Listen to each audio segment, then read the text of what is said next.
Zarrar, great to see you. If you don't mind, I'm going to begin with a very extreme question, and then we'll dial it back a bit.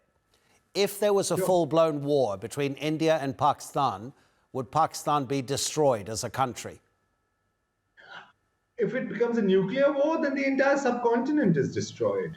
Let's not lose sight of the fact that India played its trump cards in this. It used the French Rafales, it used Israeli drones, and I think that to the great dismay of both French arms makers and Israeli arms makers, both incursions were comprehensively repelled.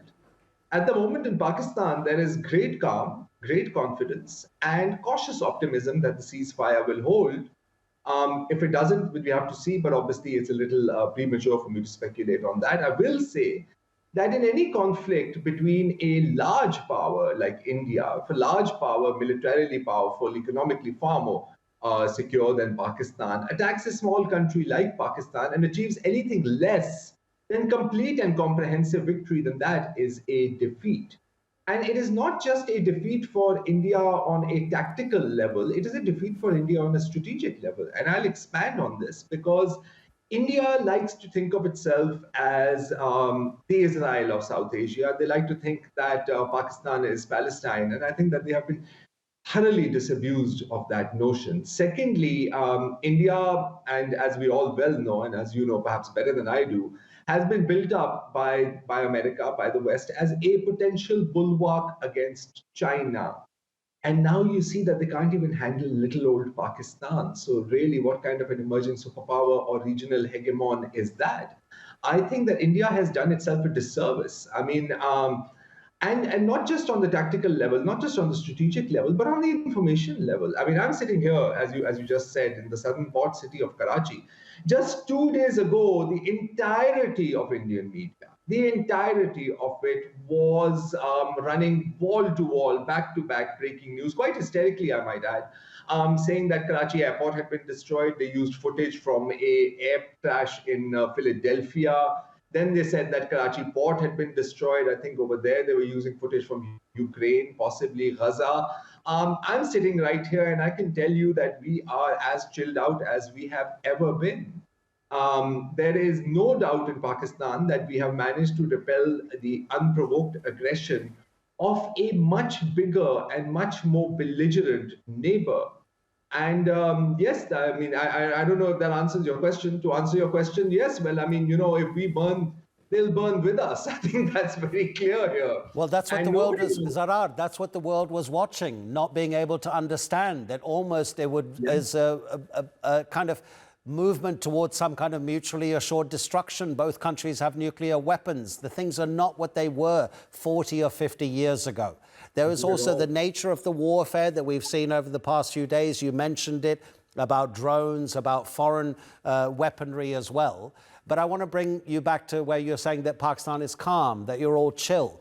But it wasn't the case a few days ago. Certainly what the news agencies were presenting to the outside world were vox popses of people on the streets of both India and Pakistan saying that we want a stronger response. And that kind of anger, is it so deep-seated that it becomes almost impossible for a Pakistani politician to come to an agreement with an Indian politician because of the feelings of antagonism on the streets of the two countries? The feeling of the antagonism that you saw in Pakistan is not the norm. I will have to say, I mean, one could say that I have a biased perspective. Certainly, I'm in Pakistan, and certainly I'm a Pakistani patriot. But the hate has been very one-sided. I mean, if you just do a cursory examination of Indian media, I'm not even going to mention social media because that's purely genocidal. That's the kind of rhetoric we're hearing from India. I mean, we're going to turn you into Gaza. We're going to do to you what the Israelis did to the Palestinians. I mean, there's threats of sexual assault. It's really quite, degenerate in a sense. What I mean by calm, though, let's not confuse anger and calm, right? When because Pakistan's suffering from blame fatigue, right? We are tired of being blamed for everything that goes wrong in India. India provided zero proof of Pahalgam. I mean, to the extent that just a couple of days ago, they launched a toll-free number for people in India to call and send them evidence on Pahalgam. You have no evidence, and yet you choose to mount aggression against a much weaker adversary, and you fail in achieving your objective. So the anger that you saw in Pakistan was an anger at India, but it is not a permanent anger. What we see in India, however, is that it seems that every time there is a local or a national election in India, they raise up, they ante up their war fever against Pakistan. This time, going to the extent of actually striking in Pakistan. No self-respecting country is ever going to take that. And we certainly have not and will not. Having said that, we don't have any aggressive designs. Pakistan doesn't have any aggressive designs on India, but obviously one cannot meet aggression with pacifism. We want peace, we want better relations, but at the moment, the ball for that is firmly in India's court. Let's not forget that they took this opportunity to hold the Indus Water Treaty in abeyance, which is technically and legally, impossible and incorrect. Their long-term views, and this is not me being a conspiracy theorist, this is me looking at the actual statements coming out of their policy wonks, out of their top leadership, out of their ideological leadership, which is the RSS, which is a violent fundamentalist organization. They start their day by calling for Pakistan's destruction, and then that's how they end their day. You will find very few equivalents here in Pakistan. So there really isn't any balance here, between the two, at least in my opinion. Yes. Zarrar, stay with us. We're just going to play a very, very brief clip. It comes from an Indian military news briefing in the past hour. Here's confirmation from the Indian side that there's no more military activity by either country. That has been reached to stop all military activities at sea, on the air and on the land. And the Indian Navy, Indian Army and the Indian Air Force have been instructed to adhere to this understanding. Let's go back to Zarrar Khuhro, who is a journalist joining us from the Pakistani city of Karachi. Zarrar, did you get an impression that over the past few days that actually both sides have been trying to use relatively new technology in terms of new when it comes to confrontations between each other, which, as we know, have been unfortunately regular occurrences over the past few decades. But there has been a sense that this was something different for the Pakistani and Indian militaries with which they could probe the other side. Oh no, absolutely, absolutely. I mean, I'll have you recall that in 2019, when the last time that India intruded into Pakistani airspace and lost a fighter jet and had their pilot captured, whom we then returned, India's Prime Minister Narendra Modi made a statement saying that, hey, if we had Rafales, this wouldn't have happened. Now, they've been concentrating on buying new and more expensive toys. So have we. But we've been concentrating on making sure that our toys can talk to each other, as in systems integration, as in tactical integration, network integration, because we are in the age of networked warfare, right? Your various weapon systems have to talk to one another. India has the S-400s, that's a Russian system. They have the Israeli Spiders and Falcons, obviously Israeli systems. They have Rafales, which are, as we know, French systems. That's great. They're very shiny toys. How well do they play with each other is the question. And I think we've seen the proof of that. Yes, so India used the most cutting-edge technology that it has in its arsenal, and it has proven ineffective. Because what Pakistan did is that, as you may know, Pakistan now gets about 80 to 82% of its military hardware supplies, stocks, etc. from China. And China, as you know, is Pakistan's oldest and strongest ally, and it has a strategic interest in not letting Pakistan fall to India. They've been very clear about that. Of course, there's self-interest in there. Self-interest is what powers the universe, really, and certainly geopolitics. They don't want India to emerge as a bulwark to themselves. And I think that, if you just take a look at the way Chengdu stocks have gone up, I believe a 40 to 45% rally in just a few days, the market has given its verdict, right? Arms sales have and arms merchants have delivered their verdict. So yes, this was a qualitatively different war between Pakistan and India. And I think that I know actually that military planners around the world are studying it. The air war over Kashmir, in which the Rafales were lost, is the largest air war since the Gulf War.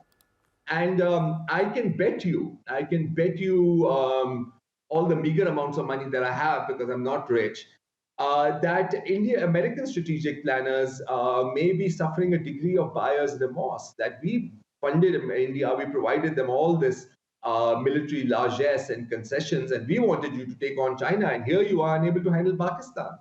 Secondly, let's not underestimate the significance of a top-edge, elite European Western weapon system being defeated by the combination, the deadly combination, I would say, of Chinese weaponry and mid-range Chinese weaponry. This isn't the best they've got. These are the PL-15 missiles. These aren't the PL-17 missiles, right, which have a far larger effective range. A range, by the way, larger than the Rafale set envelope. So they can't see them coming.